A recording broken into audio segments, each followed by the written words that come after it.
ডিব্ৰুগড়ত কেন্দ্ৰীয় মন্ত্ৰী সৰ্বানন্দ সোণোৱালৰ সংবাদমেল প্ৰধানমন্ত্ৰীৰ 11 বছৰীয়া কাৰ্যকালত কৃষক বনোৱাৰ পৰা সাধাৰণ শ্ৰমিক ৰাইজক আত্মনিৰ্ভৰশীল কৰাত সক্ৰিয় ভূমিকা গ্ৰহণ কৰাৰ কথা সংবাদমেলত উল্লেখ। দেশত উৎপাদিত সকলো সামগ্ৰী বিশ্বৰ বজাৰত বিক্ৰী কৰিবলৈ এখন বজাৰ দখল কৰিবলৈ সক্ষম হৈছে। ইয়াৰ ফলত যুৱক যুৱতীসকলে উপাৰ্জনৰ পথ মুকলি কৰিবলৈ সক্ষম হৈছে। উত্তৰ পূৰ্বাঞ্চলৰ কৃষকে উৎপাদন কৰা চাহ এতিয়া বিশ্বৰ বজাৰত সমাদৃত। এয়া একমাত্ৰ সম্ভৱ হৈছে দেশৰ প্ৰধানমন্ত্ৰী নৰেন্দ্ৰ মোদীৰ উদ্যোগ গ্ৰহণ কৰাৰ বাবে। সমান্তৰালকৈ 38খন ৰাষ্ট্ৰৰ লগত চুক্তিবদ্ধ হ'বলৈ সক্ষম হৈছে বুলি উল্লেখ কৰিলে কেন্দ্ৰীয় মন্ত্ৰীগৰাকীয়ে।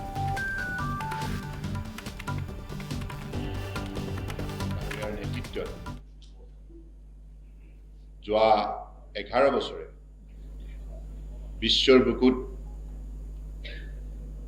ভাৰতবৰ্ষই এটি শক্তিশালী পৰিচয় লাভ কৰিবলৈ সক্ষম হৈছে।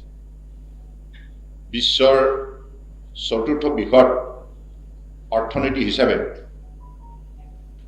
ভাৰতবৰ্ষই মোদী ডাঙৰীয়াৰ নেতৃত্বত শক্তি প্ৰদৰ্শন কৰিছে আৰু আগন্তুক 2047ৰ ভিতৰত ভাৰতবৰ্ষক বিশ্বৰ শক্তিশালী উন্নত ৰাষ্ট্ৰ হিচাপে গঢ়ি তোলা আৰু লগতে আত্মনিৰ্ভৰ ভাৰত হিচাপে গঢ়ি তোলাৰ উদ্দেশ্যে ইতিমধ্যে এটা শক্তিশালী অমৃতকালত উন্নয়নৰ যাত্ৰা আগুৱাই গৈছে আৰু এই 11 বছৰত মাননীয় প্ৰধানমন্ত্ৰী ডাঙৰীয়াই যি নীতি আধাৰত ভাৰতবৰ্ষৰ 140 কোটি জনগণক ঐক্যবদ্ধ কৰিলে, সবকা সাথ সবকা বিকাশ আৰু বিভিন্ন আঁচনি পৰিকল্পনা সময়মতে উন্নত মানদণ্ডৰে ৰূপায়ণ কৰি ভাৰতবৰ্ষৰ জনগণক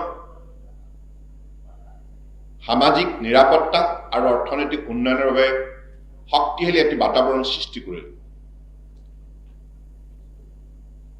আৰু মাননীয় প্ৰধানমন্ত্ৰী ডাঙৰীয়াৰ নেতৃত্বত লোৱা নীতি পৰিকল্পনা